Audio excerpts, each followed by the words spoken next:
Yo, what's up guys, welcome back to my channel ganyan Koben Studio. Boom. Oke, kita turun kamera sedikit. Alright. So hari ini kita akan membuat reaction daripada channel bagi-bagi, yaitu pasukan khusus dunia rebutan dilatih NKRI ataupun NKRI ataupun NKRI setelah sukses lindungi hilirisasi Eropa settingan pasti. So seperti mana yang kita tahu, pasukan khusus daripada Indonesia mempunyai carta yang baik kalau di dalam carta militeri di dalam dunia, tetapi masing-masing mempunyai kelebihan dan kekurangan masing-masing, maupun itu di dalam bidang militeri ataupun politik kan. Oke guys, so jom sama-sama kita saksikan video tersebut dalam kiraan what the fuck. Oke, so stay tuned. Oke guys, so tanpa perlu kita ngomong masa lagi, jom sama-sama kita saksikan video tersebut dalam kiraan 1, 2, dan 3. Kalau pemimpinnya tidak berani, pasti mundur minta ampun. Apa nih? Digugat mundur langsung minta ampun. Ya itu enggak, jangan bermimpi negara ini menjadi negara maju. Kita akan punya mungkin sampai dengan 50 kapal perang yang siap tempur.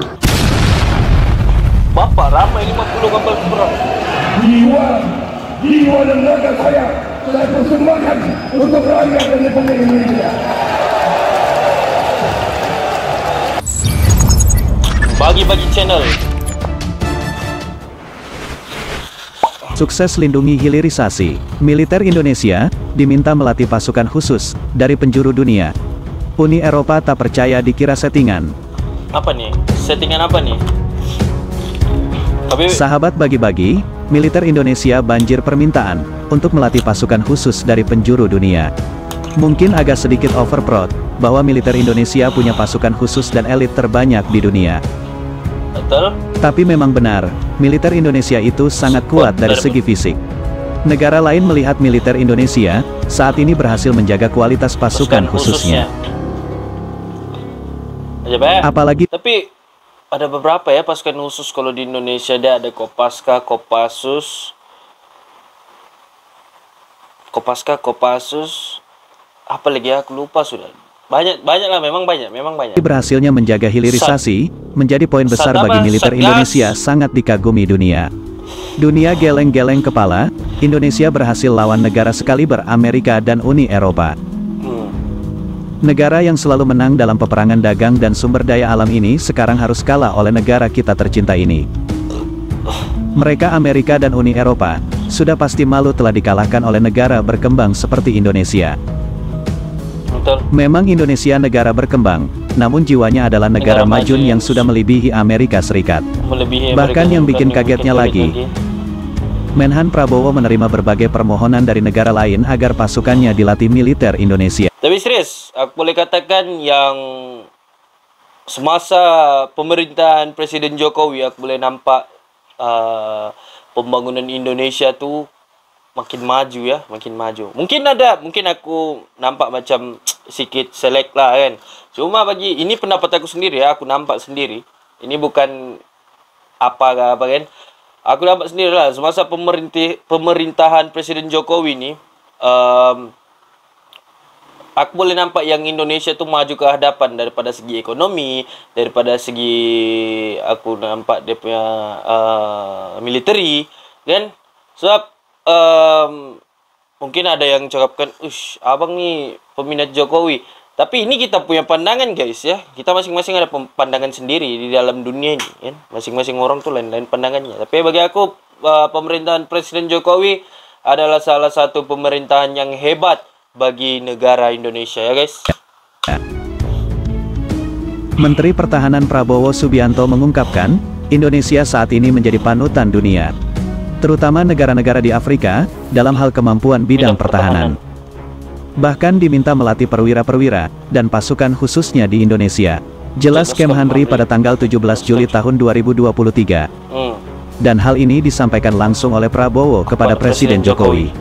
Pernyataan itu disampaikan Menhan Prabowo saat melaporkan perkembangan pencapaian industri pertahanan dalam negeri ke Presiden Jokowi.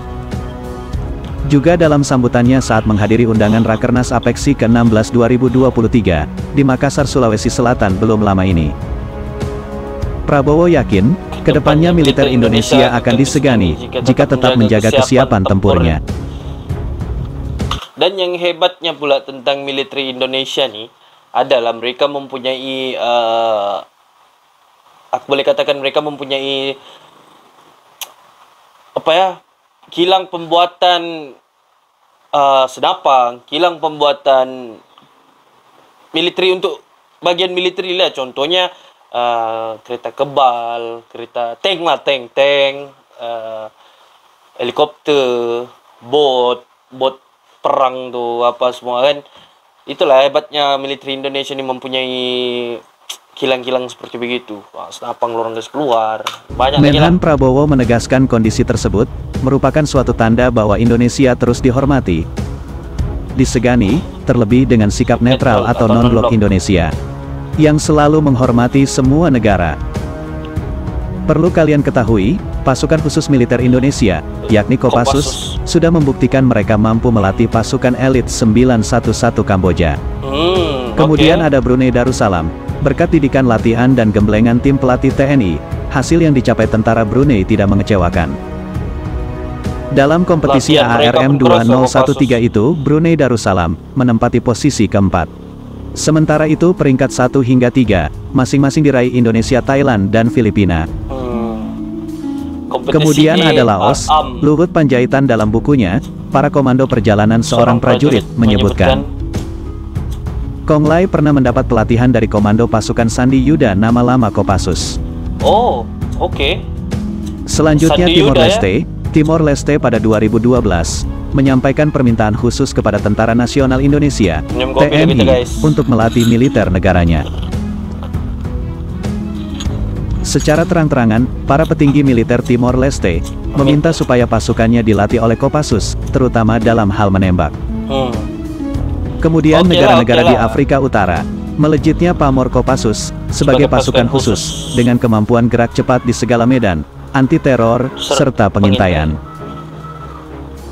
Hal itu membuat pasukan Baret Merah ini banyak mendapat permintaan, bukan saja dari negara Asia Tenggara, tapi juga Afrika. Sampai Afrika ya dilatih. Beberapa negara Afrika bagian utara termasuk yang meminta pasukan elit ini memberikan pendidikan dan pelatihan bagi prajurit mereka.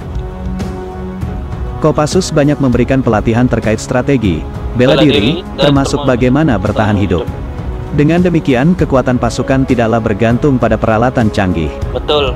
Atas pelatihan itu, negara-negara ini aku setuju lah kan. Walaupun kau mempunyai peralatan canggih, contohnya susah lah bagi contoh, banyak lah kan, banyak peralatan-peralatan canggih yang ada di dunia ini dalam bidang militeri. Tetapi kalau kau juga tidak ada skill perang dalam hutan, di laut, udara, mungkin itu akan menjadi satu beban juga untuk negara kan, sebab sia-sia ada peralatan canggih kalau skill tidak ada. Kan? Afrika Utara tersebut merasa puas. Sahabat bagi-bagi, bagaimana menurut kalian? Apakah ini akan membuat militer Indonesia semakin terkenal di dunia? Yuk diskusikan di kolom komentar. Merdekalah kita seutuhnya, merdeka. Betul. Tentara Nasional Indonesia Angkatan Udara AU ataupun AO, semuanya namanya. Number flatnya Indonesia 1 merah. Tapi kan guys, kejap. Tapi kan guys, apa maksudnya? Aku kan ada pergi Jakarta kan, channelku yang dulu lah. Aku ada buat blog di sana. Cuma aku heran yang aku sebenarnya tidak paham lagi maksud number flat tuh kan, number flat.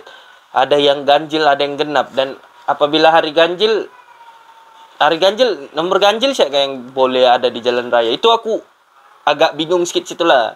Cuma bagi aku satu benda yang unik untuk aku lah kan, baru aku tahu pula benda tu begitu, apa itu kan.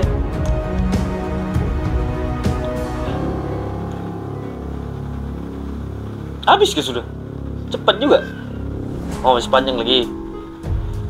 Kita lihat terus ke depan. Oke guys, so sampai situ saya reaction aku tentang pasukan khusus dunia rebutan dilatih NKRI setelah sukses lindungi hilirisasi Eropa settingan pasti. Oke, daripada segi pendapat aku pula kan, memang oke lah kan kalau dilatih oleh pasukan khusus daripada Indonesia, terutamanya Kopassus. Oke, contohnya Afrika mengambil mereka menjadi trainer di sana. Oke, disebabkan kalau kita lihat di Afrika tuh banyak tempat-tempat yang bergolak, tempat-tempat yang mungkin ada perang saudara ke apa kan, dan banyak lagi yang macam mungkin ada perompakan ke apa kan, kebanyakan begitulah. Itu yang aku tahu lah kan. Mungkin ada yang aku tidak tahu, mungkin kamu boleh kasih tahu. Kalau aku salah tolong betulkan. Tapi memang aku boleh katakan salah satu, kalau Kopassus yang turun training untuk Afrika memang salah satu pencapaian yang hebat untuk Indonesia lah, sebab bukannya senang-senang kau mau dilatih oleh pasukan khusus dunia yang lain, dan mungkin Kopassus mengajar mereka basic-basic lah kan, sebab tidak bolehlah Kopassus mengeluarkan seluruh ilmu, takut nanti ditahu pula semua tentang teknik-teknik perang Indonesia macam mana kan. Dan bagi aku pun mungkin masing-masing negara ada DP kelebihan dan kekurangan masing-masing, mungkin di dalam segi taktik, dalam segi alutsista perang gitu kan, dan mungkin daripada berbagai faktor lah. Oke guys, so sampai share reaction aku dan see you next video and comment semoga